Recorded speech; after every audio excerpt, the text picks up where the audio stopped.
So the Republican Party is really just the second worst political party. So stay tuned for Michael's explanation on why that is. And what could be the first?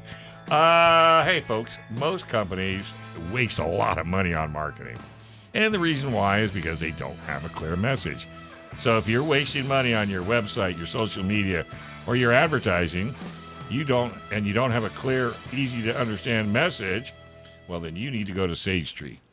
They totally get it. Since 2005, Sage Tree has been helping companies clarify their message and connect with customers. Contact them today and learn about the proven system to help you and get better return on your investment from your marketing dollars. Go to sagetree.com and learn a whole lot more. So tomorrow night, the Republican Party they're going to make a vote to endorse a big group of people. They're running for office here in San Diego. Now, this is the local Republican Party that just in San Diego. And Did you get invited? no, and I'll tell you why. The Republican Party is run by like 40, 50 people that are actually elected, called the Central Committee. And the Central Committee is your neighbors. They're your neighbors. They run for Central Committee, and you actually vote. They're way, way, way, way, way down at the bottom of the ballot, but you actually vote for your Central Committee if you're a registered Republican. If you're not a registered Republican, then you don't vote for the Republican Central Committee. If you're a registered Democrat, you might vote for their Central Committee.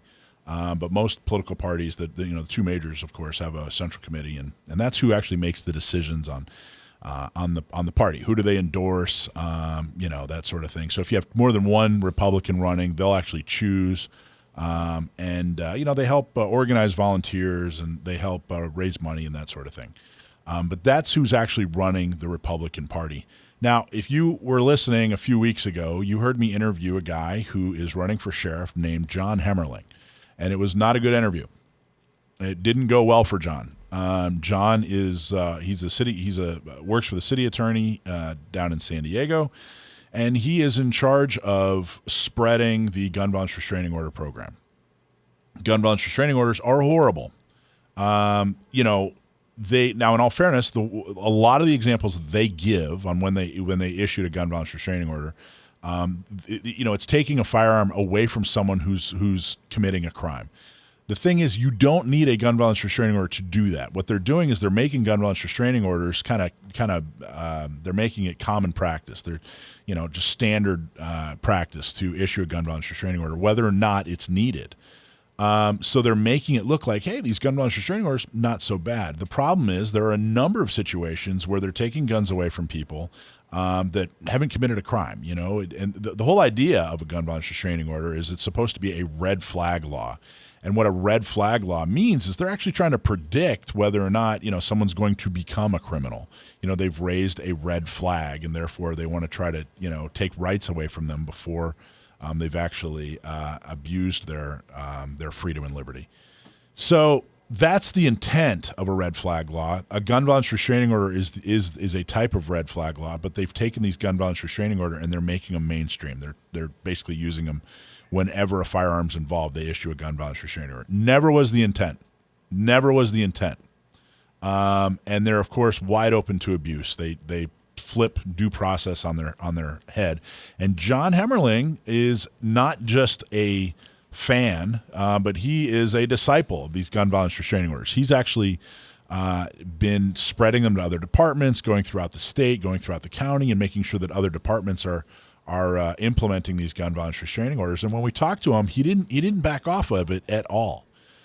He said, "Hey, they're good for gun owners." Was his, I believe, his exact quote. This guy's not your friend if you're a gun owner. He's not, and he's running for sheriff. He's running for sheriff as a Republican, and I thought that informing the Central Committee would be enough. They'd hear the interview and say, "Hey, yeah, all right, yeah, this guy really isn't our friend. We're not going to endorse him," because the Republican Party makes a lot of noise about being pro Second Amendment. And I would say that if you ask 100 people, which party between the Democrats and Republicans, which one's better on guns, 99 of them are going to say Republicans, I'd guess. They definitely make that claim. So you would think, and by the way, the Central Committee, many of them are San Diego County Gun Owners members. Many of them participate, support us, and love us. And and where we agree, where the circles overlap, it's been a really great relationship. You know, if we agree on an endorsement, you know, not much is going to be able to stop us from getting that person endorsed, with the Republican Party and San Diego County Gun Owners both putting in their the time, the effort, and the money, and everything to get them elected. Well, unfortunately, there is a subset of this committee called the Executive Committee that decides who the Central Committee gets to vote on, and they ramrodded John Hemmerling through so that the Central Committee really doesn't even get to discuss whether or not they should endorse him. And when I say they, it's really down to two people: a guy named Tony Kovarik, who was the chairperson, and their brand new chairperson, Paula Witzel. And for whatever reason, and Tony, you know, didn't have to do it this way, but he did. He didn't have to do it this way, and really sent the message that, hey, you know, screw San Diego County Gun Owners, forget your guns. I don't really care. You know, and you have to understand, when we criticize the Republican Party, you know, and we criticize any party, they're a single issue. You have to understand, there's a lot of people at the top, especially. They're really, truly a single issue organization. And that issue is the letter R.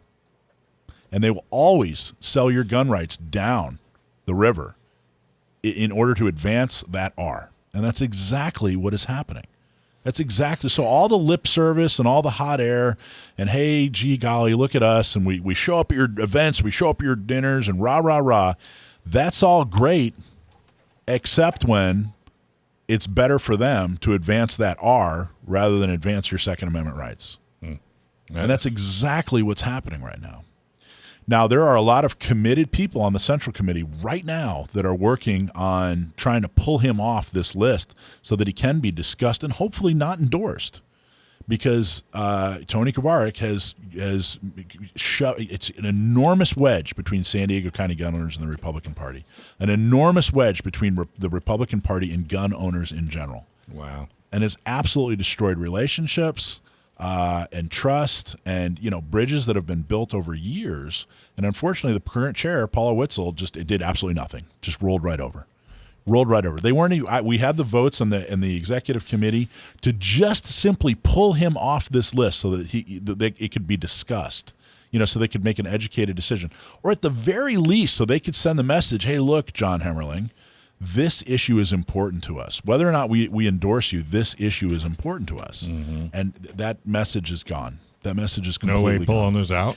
Now, yeah, there is a way, and we're working on it, but it's a long shot. Now it's an extremely long shot. And I will tell you this, I'm very, very proud of the fact that while this whole fight was happening, even before we got shafted by the Republican Party, and make no mistake, that's exactly what happened. If you're a gun owner, if you're someone that cares about the Second Amendment, Tony Kovarik, the Republican Party, local Republican Party, last week rolled right over you.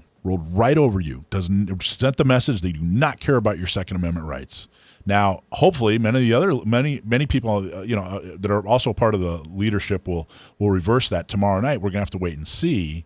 But while all that was happening, I had a series of conversations with John Hemmerling, and he actually produced a statement saying, hey, you know what? We got off on the wrong foot. Mike is right on the fact that this could possibly be abused. He offered to set up a citizens oversight committee that included someone from San Diego County Gun Owners if he's elected sheriff. He said he was going to try to work with the legislature to protect gun owners.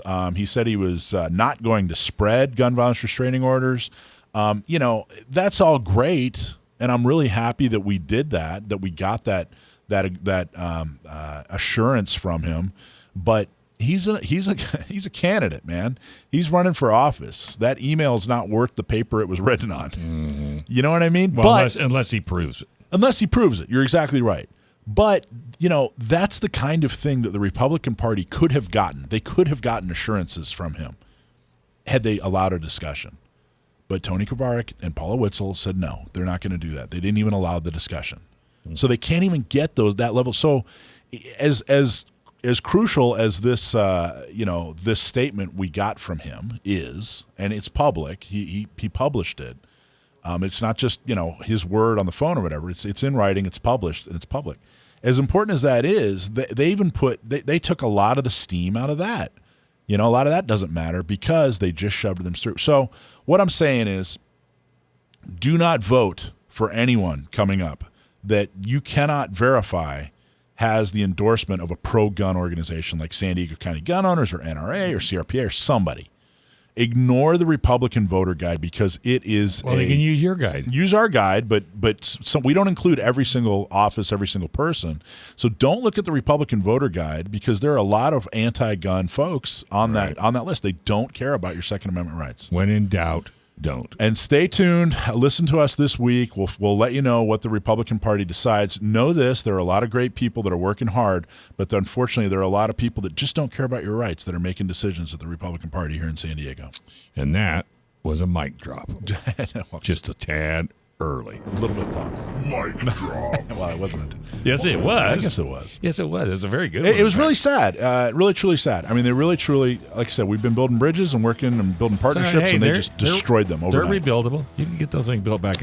You're not doing nothing else. Well, they are theirs to build because we're going to continue to stick by our principles. Sure, absolutely. So the second they decide that they're going to do the same, then maybe we'll talk to them. Thanks for watching this clip from Gun Owners Radio. You can watch us live every Sunday from 4 to 6 p.m. California time, right here on our YouTube channel, or if you're in the San Diego area, you can listen to us on 1170 a.m. We're also available on your favorite podcast platform for free. Don't forget to like and subscribe so that you can help restore and protect the Second Amendment, not just in California, but across the country.